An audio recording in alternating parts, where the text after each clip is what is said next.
போதே ஒரு பத்தியில போய் பின் கதையை சொல்லி மறுபடியும் அடுத்த பத்தியில திரும்ப கொண்டு வந்து சேர்க்கிற அந்த கதை சொல்லும் விதம் ரொம்ப ரசிச்சேன். பெண்களின் உணர்வை, பெண்களினுடைய விருப்பத்தை, அவங்க தேடலை, அவங்களுடைய எல்லா விஷயத்தையும் பெண்களே எழுதும்போது தான் அதனுடைய உணர்வு முழுமையாக கடத்தப்படும். அதை அவங்கள பல பெண்களின் சாயலை இதில் இருக்க கதாபாத்திரங்களில் பார்க்க முடியும். அன்னக்குடி சேதுராமன் அப்படின்னு ஒரு 2 பாத்திரம், அது வந்து ஹெவி வெயிட் சாம்பியன். அந்த பெண்ணுக்கு தான் அந்த ஆளுமை திறன், தலைமை பண்பு, நிர்வகிக்கும் திறன், ஒருங்கிணைத்து செல்லுதல், எவ்வளவு பட்ட துரோகங்கள், அவமானங்கள் எல்லாத்தையும் ஞாபகத்தில் வைத்துக் கொள்ளுதல், இது எல்லாமே ஒருங்கே பெற்றவள் பெண். ஆகவே வடிவமைச்ச விதத்தை படிக்கும்போது அப்படியே விரும்மாண்டி அன்னலட்சுமி மாதிரியே இருந்துச்சு. TS50 அருவாலை தூக்கிட்டு வர்ற மாதிரி.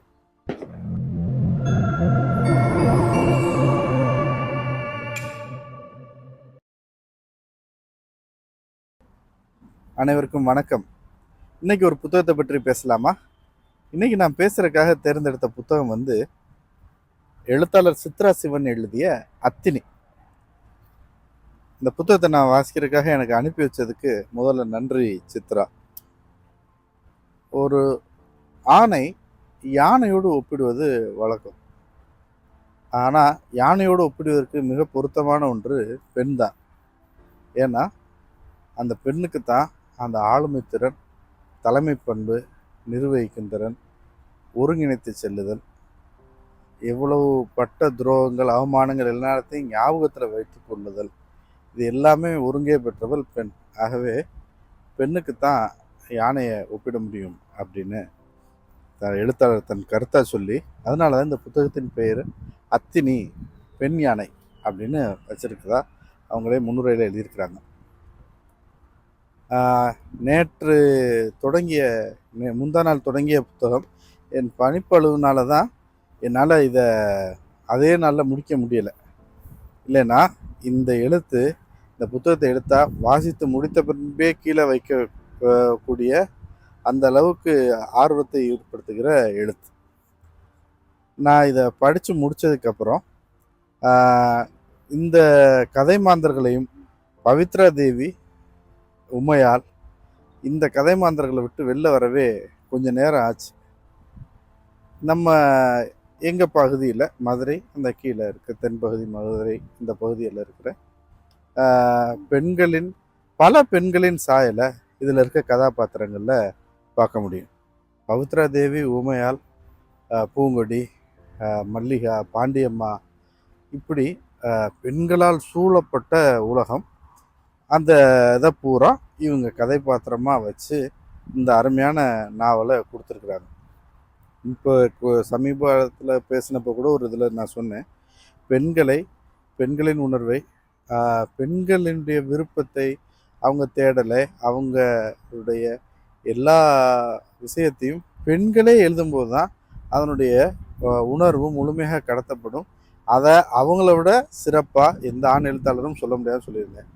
அதை உறுதிப்படுத்தும் விதமாக பெண்களின் உலகம் எப்படி இருக்கும், அவங்களுடைய ஒரு விஷயத்தை ஆண் பார்க்குறதுக்கும் அதையே பெண் பார்க்குறதுக்கும் உள்ள அந்த மாறுபாடுகள் இருக்கு இல்லையா, அது எல்லாமே இதை படிக்கும்போது ஒரு புதிய ஒரு பரிமாணத்தை தந்தது. இந்த பெண்களுக்கான உலகம், இந்த பவித்ரா தேவி அப்படின்ற அந்த அத்தினி, அதை அவங்களுடைய கதைப்பாத்திரம் உருவாக்கம் வந்து நிறைய விஷயங்களில் வந்து பல ஞாபகங்களை எனக்கு உண்டாக்கியது.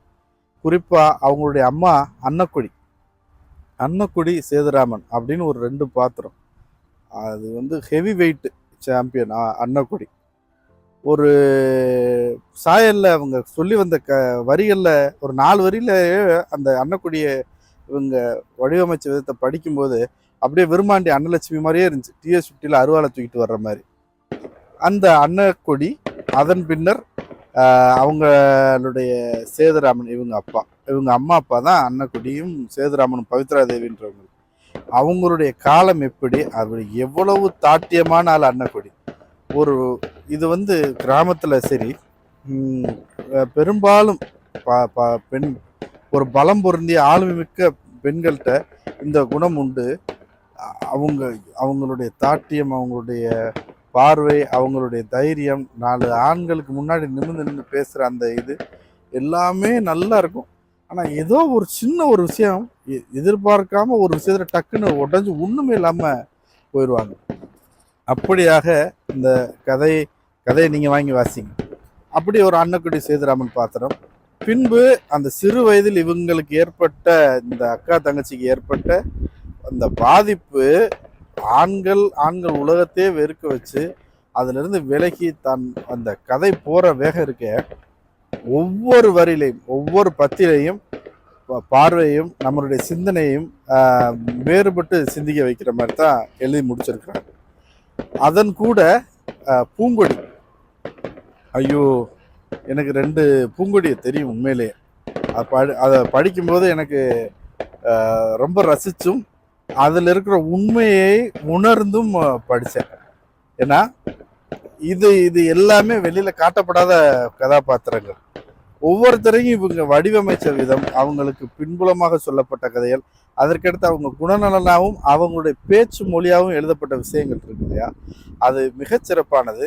இந்த இடத்துல தான் மறுபடியும் நான் சொல்றேன், பெண்களுக்கான மொழியில் பெண்களே எழுதும்போது தான் அது மிகச்சிறந்த படைப்பாக இருக்கும் அப்படின்னு. அதுதான் மிகச்சிறந்த படைப்புன்றோட உண்மையாகவும் நேர்மையாகவும் இருக்கும் அந்த எழுத்து. அப்படியாக இதை பார்த்தேன் நான். இது இப்படியே ஒரு பெருங்கதை நடந்துகிட்டு இருக்கு. ஒவ்வொரு கதாபாத்திரம் வரும்போதும் அவர்களுக்கு பின்னால் ஒரு சின்ன சின்ன பின் கதை அது இருக்கு. அதை சொல்லி முடிச்சு வர்றாங்க. முக்கியமான பாத்திரங்களான இந்த 2 பேர், பவித்ரா தேவி, உமையால், அது இந்த வச்சிருக்க பேர் பூரா எங்க ஊர்ல இருக்கிற பேர்கள். இந்த இந்த கதாபாத்திரம் நகர்ந்து அவர்களுடைய முதிர்கன்னிகள் திருமணமாகும் வேலை வரும்போது எப்படி மாறுது இந்த காலத்தின் ஓட்டம், இந்த உலகத்தின் பார்வை. ஒவ்வொரு விஷயத்துக்கும் நமக்கு முன் தெரிஞ்சோ தெரியாமலோ பின்னாடி நிறைய விஷயங்கள் சுற்றி சுற்றி நடந்துகிட்டு இருக்கு. அந்த விஷயத்த ஒரு கதையாக சொல்லும்போது ஒரு கேரக்டருக்கு சொல்லிட்டு வந்தால் பரவாயில்ல, எல்லா கேரக்டருக்கும் பின்னாடி சுற்றி சுற்றி நடந்த பல விஷயங்களை அவங்க சொல்லி அது கதையின் போக்கு மாறுபடாமல், கதை இப்போ நிகழ்ந்து கொண்டிருக்கும் போதே ஒரு பத்தியில் போய் பின் கதையை சொல்லி மறுபடியும் அடுத்த பத்தியில் திரும்ப கொண்டு வந்து சேர்க்கிற அந்த கதை சொல்லும் விதம் ரொம்ப ரசித்தேன். இறுதியாக அந்த கதை முடியும் போது என்னென்ன மாற்றங்கள் நடந்தது, பவித்ரா தேவி எங்கே நின்னா, எப்படி நின்னா, ஆண்களையே வெறுத்த பவித்ரா தேவி ஆண்களுக்கு அடுத்து மனம் மாற்றம் அடைகிற அளவுக்கு ஒரு ஆணை சந்தித்த பின் கடைசி என்ன ஆச்சு அப்படின்னு போய் இந்த கதை நிற்கும்போது ஒரு நிறைவான நாவலை படித்த ஒரு நிறைவு. இந்த எழுத்து ரொம்ப நேர்மையாக இருக்குது. இந்த எழுத்து ஈர்க்கிறது.